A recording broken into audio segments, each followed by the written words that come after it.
피셔 방정식이란 명목이자율, 실질이자율, 물가상승률의 관계를 나타내는 게 되겠습니다. IT는 명목이자율이고 명목이자율은 화폐 단위로 측정한 이자율을 이제 가리킵니다. 가령 100원을 예금하고 10원의 이자를 받았다면 이때 명목이자율은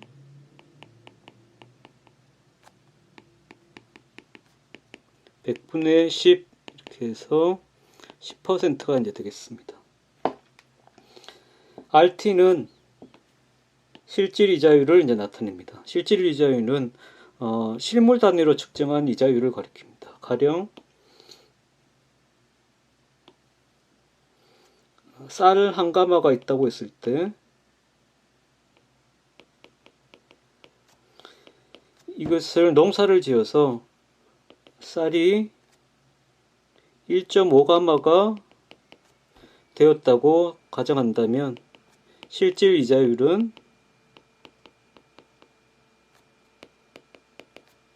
1분의 0.5에서 50%가 되겠습니다. 파이T는 물가 상승률을 이제 나타냅니다. 그래서 명목이자율은 실질이자율에 물가 상승률을 더한 관계로 보여진다는 겁니다. 피셔 방정식을 간단히 도출해 보도록 하겠습니다. 피셔 방정식을 도출하는 방법은 여러 가지가 있으나 여기서는 실물자산과 금융자산 간의 수익률 균형이라는 관점에서 접근을 해 보도록 하겠습니다. 금융자산의 수익률은 수익률이 화폐 단위로 표현이 된다는 의미에서 명목 수익률이라고 부를 수 있습니다. 그래서 T기 초에 AT1을 예금을 하고 또는 빌려주고 명목 이자율을 IT만큼 이자를 받는다고 생각을 해보게 되면 T 플러스 1기가 되면 금액은 1 플러스 IT의 AT만큼이 되겠습니다. 말하자면 AT 더하기 IT의 AT가 되겠습니다. AT는 원금이고 IT 곱하기 AT는 이자를 가리킵니다. 따라서 여기 1 부분은 원금이고 I 부분은 이자 또는 이자율을 가리킨다고 보면 이제 되겠습니다.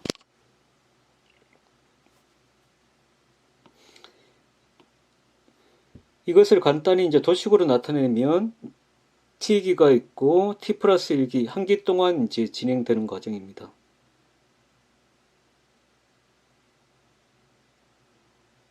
여기서 A 금액을 빌려주고 나면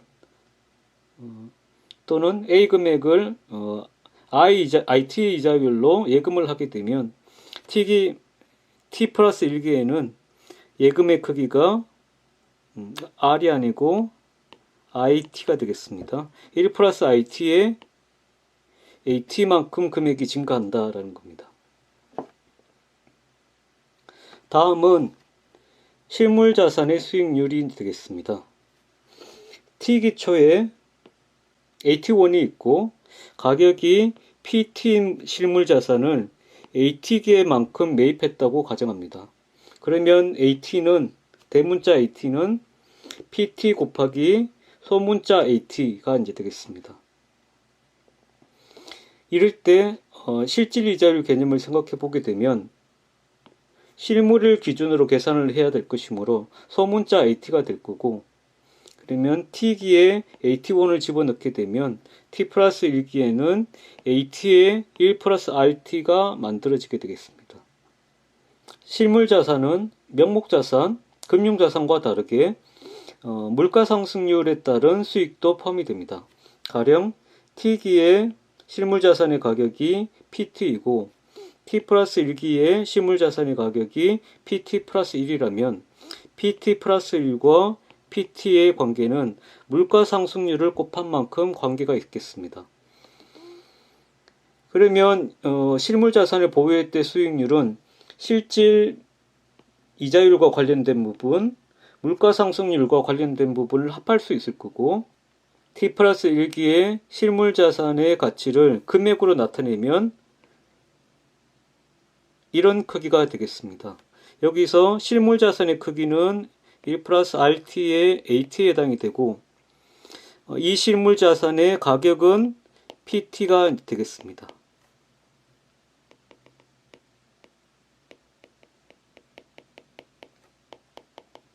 따라서 금액은 두 개를 곱한 크기가 되겠습니다. PT 플러스 1이죠. 그러면 T 플러스 1기의 실물 자산의 가치를 화폐액으로 나타내면 이런 식으로 되고, PT 플러스 1을 위에 있는 식을 이용해서 나타내게 되면 이렇게 바뀌겠습니다. PT 플러스 1이 이 부분과 이 부분으로 이제 나타나게 되겠습니다. 그런데 앞에서 우리가 AT를, 대문자 AT를 PT 곱하기 서문자 AT로 했기 때문에 뒤에 있는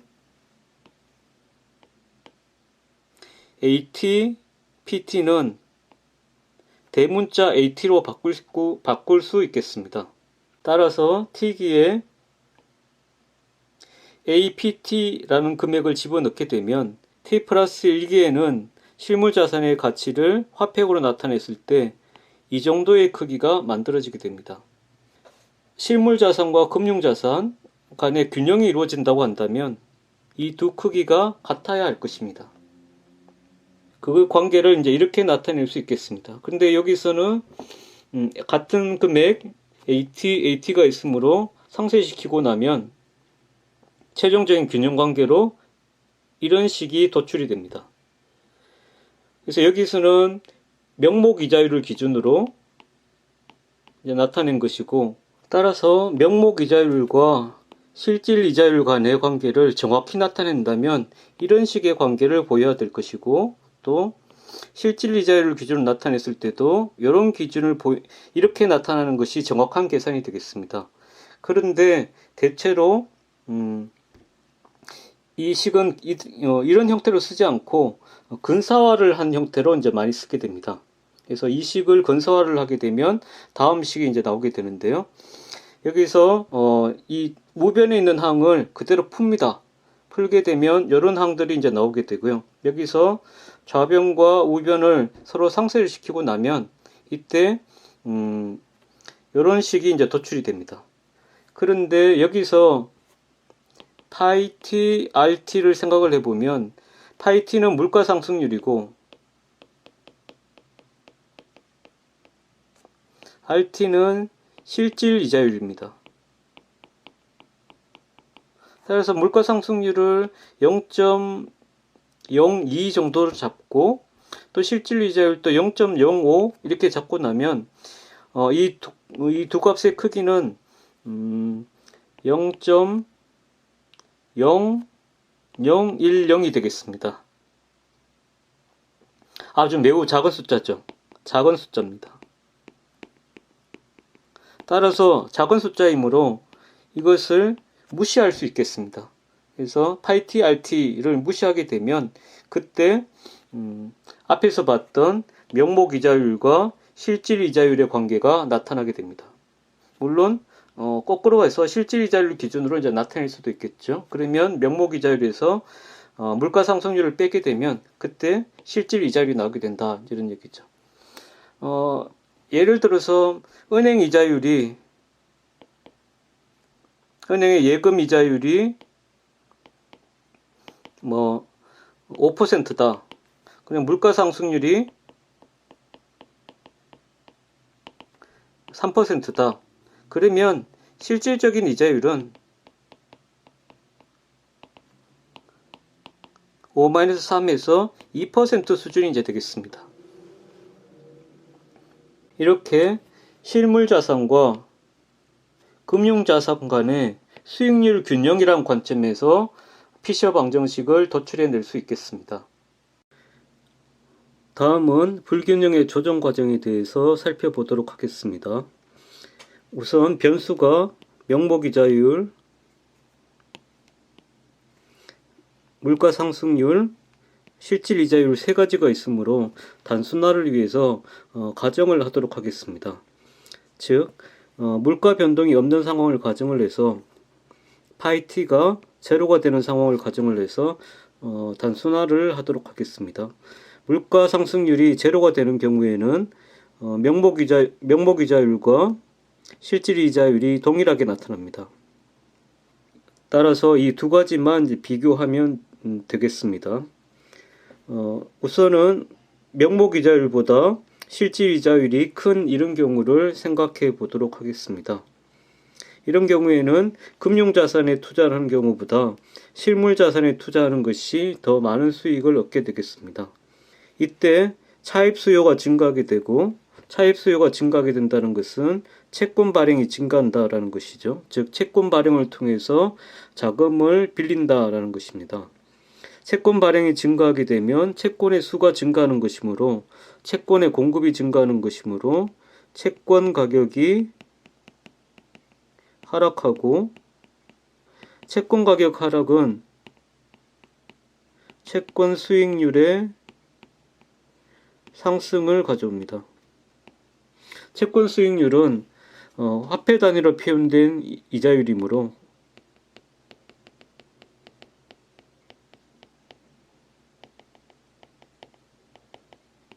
명목 이자율이 상승한다라고 얘기할 수 있겠습니다. 그래서 IT가 이제 증가하게 됩니다.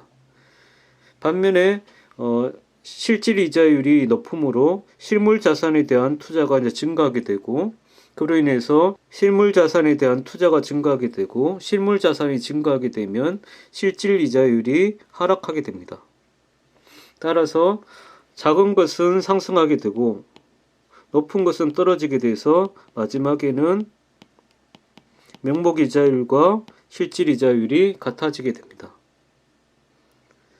반대의 경우를 살펴보면 명목 이자율이 실질 이자율보다 더 높은 경우입니다.